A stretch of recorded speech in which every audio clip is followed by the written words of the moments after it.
Hai, hello, salam sejahtera Malaysia, saudara-saudara yang amat dihormati semua, tuan-tuan dan puan.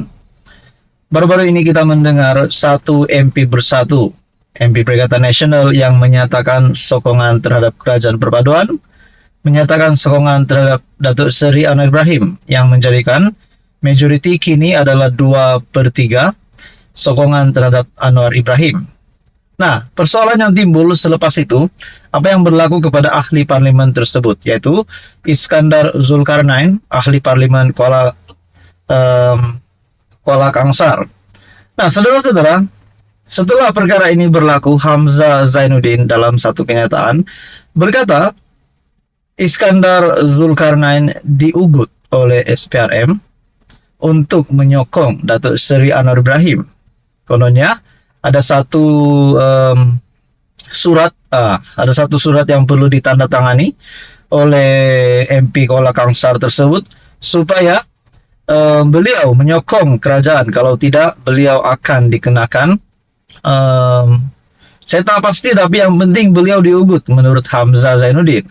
Tapi saudara-saudara, akhirnya dalam satu ulasan yang perlu didengari oleh ramai orang, terutamanya kepada penyokong Perikatan Nasional, menurut Syabuddin Husin ataupun Syabuddin.com dalam satu artikel, MP Kuala Kangsar konon diugut. Kenapa Hamzah tak buat laporan polis? Dalam ulasan dari Syabuddin Husin, Ketua Pembangkang Hamzah Zainuddin mendakwa ahli parlimen Kuala Kangsar, Iskandar Zulkarnain Abdul Khalid, telah diugut untuk memberi sokongan kepada Anwar Ibrahim. Katanya Iskandar Zulkarnain telah diugut sama ada memberi sokongan kepada Anwar atau menghadapi pertuduhan di mahkamah. Adalah dipercayai intimidasi dan ugutan inilah yang digunakan ke atas ahli parlimen Kuala Kangsar bagi mendapat sokongan agar kerajaan Madani kembali memperoleh sokongan 2/3 majoriti di parlimen. Pada 1 Oktober lalu, Iskandar Zulkarnain telah dibawa untuk bertemu dengan seorang pegawai SPRM, pegawai tertinggi SPRM, di sebuah lokasi hotel di Damansara dan diugut. Akan didakwa atas kesalahan rasuah sekiranya enggan menandatangani kenyataan media yang telah pun disediakan lebih awal untuk menyokong kerajaan, ujarnya dalam satu kenyataan. Terdahulu daripada itu, pada 26 September, Hamzah mendakwa Iskandar Zulkarnain telah didatangi oleh seorang taikun perniagaan bergelar Tan Sri yang didakwanya mempunyai hubungan rapat dengan Anwar. Menurut Hamzah, Iskandar Zulkarnain dilihat dalam keadaan tertekan akibat intimidasi yang dikenakan terhadapnya ketika bertemu pengurusi Perikatan Nasional Mahyadin. PN pada masa yang sama kesal di atas kenyataan media yang dibuat secara terburu-buru oleh Iskandar Zulkarnain dan menggunakan hujah peruntukan pembangunan sebagai alasan, dan ini amat berbeda dengan penjelasan yang diberikan kepada beberapa pemimpin parti sebelumnya, kata Hamzah. Sebelum bergelar ahli parlimen Kuala Kangsar, Iskandar Zulkarnain ialah setiausaha politik atau kepada Menteri Besar Perak Ahmad Faizal Azumu atau Peja. Difahamkan kes yang coba dikaitkan untuk menekan Iskandar Zulkarnain adalah berkaitan beberapa urusan semasa beliau memegang jawatan tersebut. Melihat kepada segala dakwaan yang dibuat Hamzah, serta senarai nama beberapa individu yang didakwanya telah melakukan ugutan terhadap Iskandar Zulkarnain, kononnya mereka itu dipergunakan oleh Perdana Menteri. Persoalan utamanya di sini, sudahkah beliau membuat laporan polis sebelum mengeluarkan kenyataan media itu? Tidakkah sepatutnya PN membuat laporan polis terlebih dahulu sebelum membuat segala dakwaan tersebut? Diugut melalui media sosial saja pun, seseorang itu biasanya akan segera membuat laporan polis. Takkan ugutan sebegini Hamzah sekadar buat kenyataan media saja?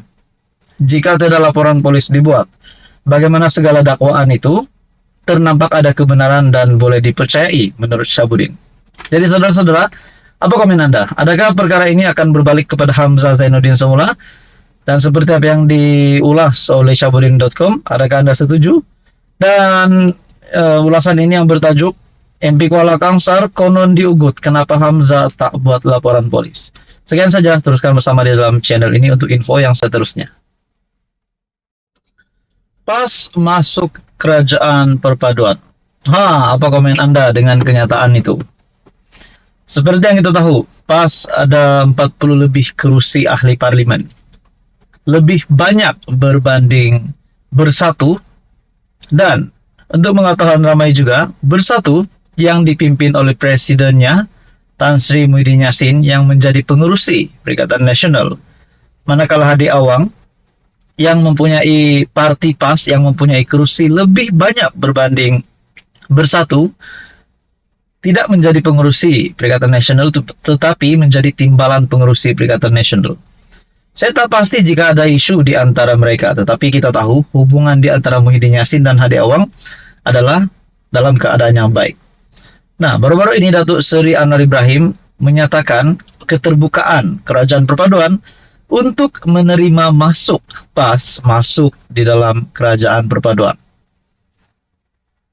Apa yang akan berlaku kepada Perikatan Nasional sekiranya PAS masuk dalam Kerajaan Perpaduan?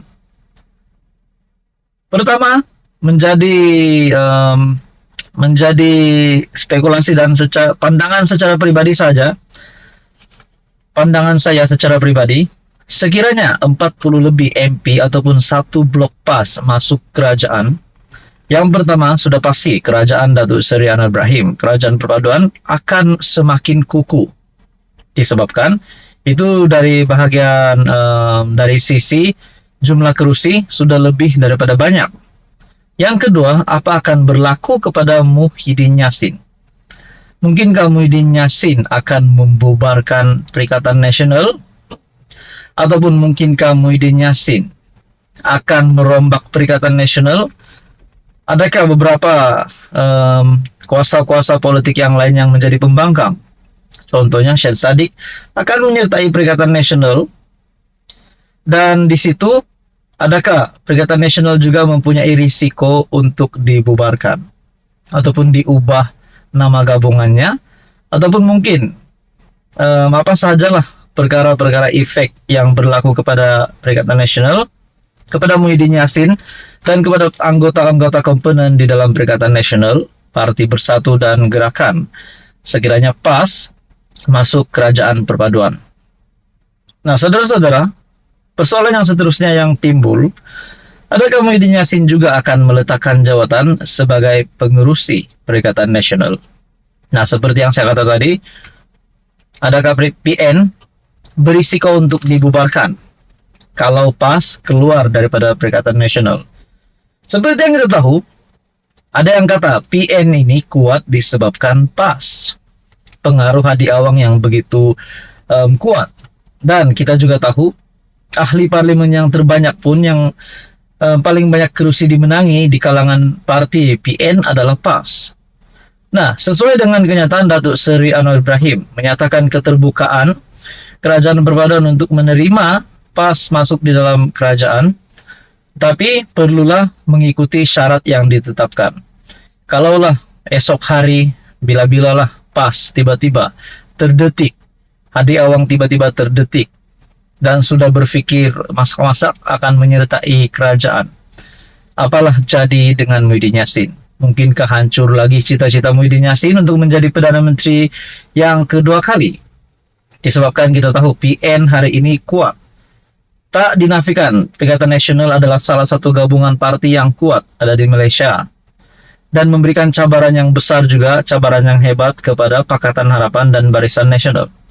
Nah, saudara-saudara, semua pun bertanya, patutkah PAS masuk Kerajaan Perpaduan? Ada juga yang kata sekiranya PAS yang masuk Kerajaan Perpaduan, BN UMNO yang perlu keluar. Ada yang kata begitu.